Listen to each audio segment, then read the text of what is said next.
Hi, I'm Time Hack. Let's begin. The Battle of Vienna, an epic turning point in history.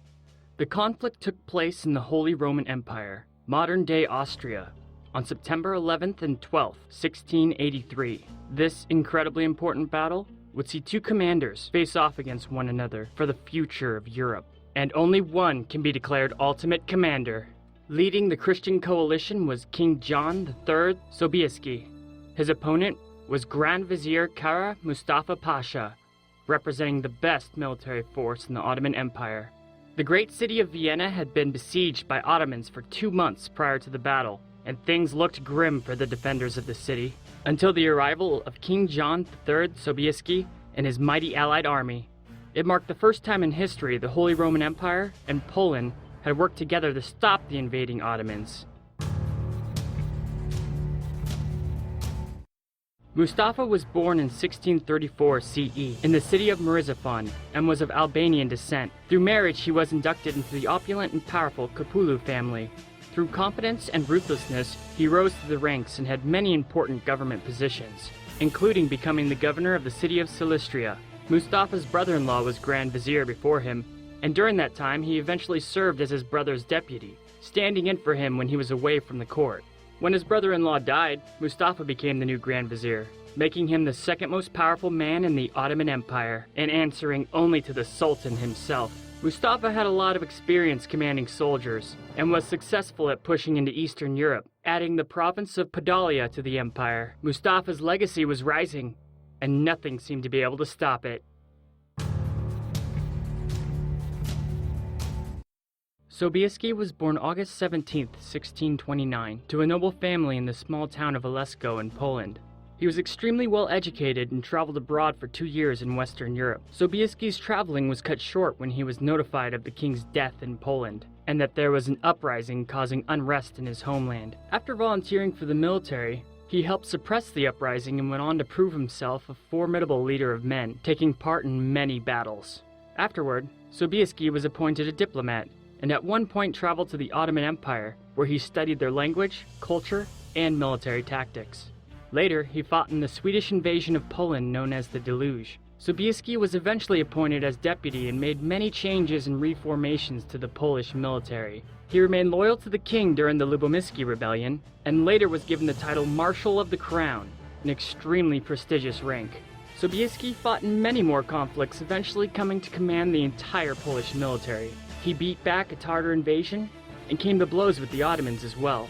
Later, the King of Poland died, and the people of the Polish Commonwealth's support for his candidacy for the throne was immense. Thus, John III Sobieski was crowned King of Poland. The multinational Christian coalition contained forces from the Polish-Lithuanian Commonwealth, the Holy Roman Empire, Austria, Bavaria, Franconia, Saxony, Swabia, and Habsburg Hungary. The Viennese garrison besieged in Vienna had 11,000 soldiers and 5,000 citizen soldier volunteers, as well as 141 cannons.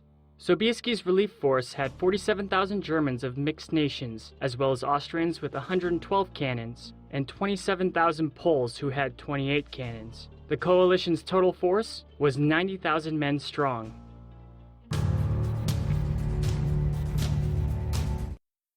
Originally 170,000 men strong at the start of the European invasion, but the Ottoman forces were down to 140,000 by the Battle of Vienna, and the Ottoman army had 150 light cannons.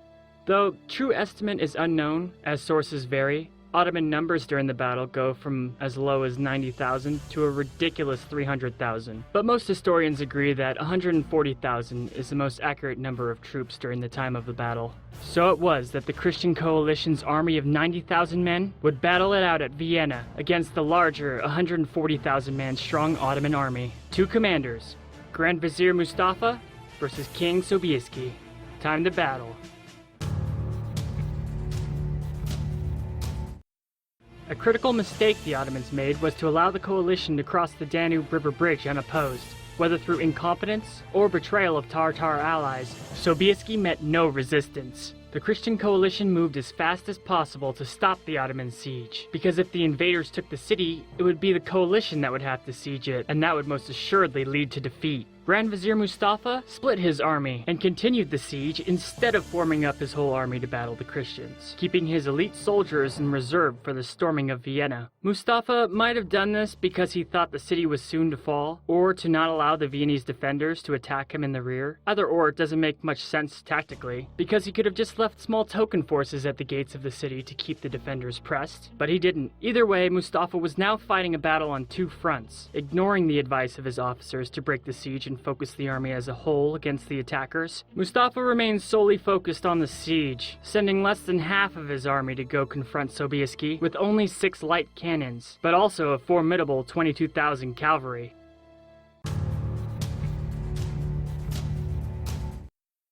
At 4 a.m., the battle began. In their haste, the coalition did not arrive to the field as one, and while still deploying, Mustafa ordered the Ottomans to attack, taking advantage of the coalition's unprepared soldiers before the army could rank up into a full battle line. The Holy Roman Empire forces on the left flank and the center took the full force of the Ottoman attack. The Imperial Germans were ordered by Sobieski to hold at all costs, and hold they did, fighting off the Ottomans as well as many counterattacks. Severely beaten back again and again, the Ottomans refused to break formation and flee, despite suffering severe casualties, while the allied German states' forces and the Polish army units formed up and advanced to engage, even though the coalition was failing at getting its cannons over the rough terrain and into place for range support. The Christian coalition's onslaught steadily overwhelmed the Ottomans as they were advanced upon by all sides and grew closer and closer to being shattered. This whole time, the rest of the Ottoman army still manically tried to take the city of Vienna in their siege. But then, out of the forest came King John III Sobieski, to the cheers of the advancing Polish infantry as he passed.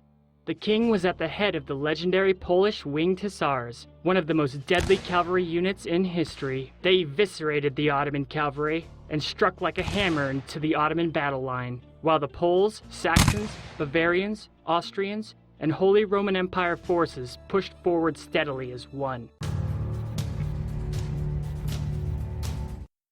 After many hours of bloody combat, the Ottomans were all but broken, some already fleeing the battle. Sobieski formed up his winged hussars and knights from the Holy Roman Empire and led them from the front in the most massive cavalry charge in history. Mustafa, finally aware that the siege was hopeless, ordered his men from the walls of Vienna, or the soldiers broke off the siege on their own. But it was too little too late. King Sobieski's massive cavalry charge crushed the exhausted Ottomans. Demoralized and confused, chaos spread through the Ottoman army, and the Viennese garrison with the volunteer citizen soldiers charged forth from inside the city's gates, joining in the open battle. The invading Ottomans were done. They broke en masse, shattered beyond any hope of reforming their lines. So, Grand Vizier Mustafa ordered the retreat. The second most powerful man in the Ottoman Empire, utterly defeated. After the battle was over and Sobieski entered Vienna in glory, he quoted Julius Caesar, "I came, I saw, God conquered." Turkish historians would go down to chronicle the defeat at Vienna as the most massive failure in the history of the Ottoman Empire. The casualties of the Christian coalition, 12,000 during the 2-month siege, and a mere 3,500 during the battle itself. The Ottomans lost 20,000 men during the siege, and then 8,000 to 15,000 during the battle, with 5,000 captured.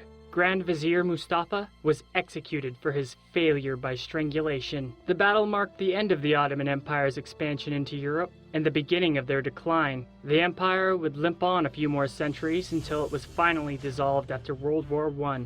Sobieski would go on to help found the Holy League, a unified alliance of many European states.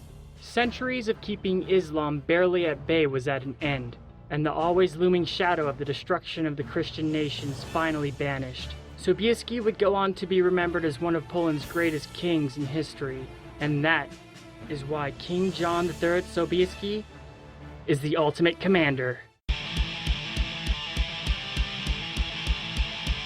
I'm Time Hack. See you somewhere in space-time. Bye.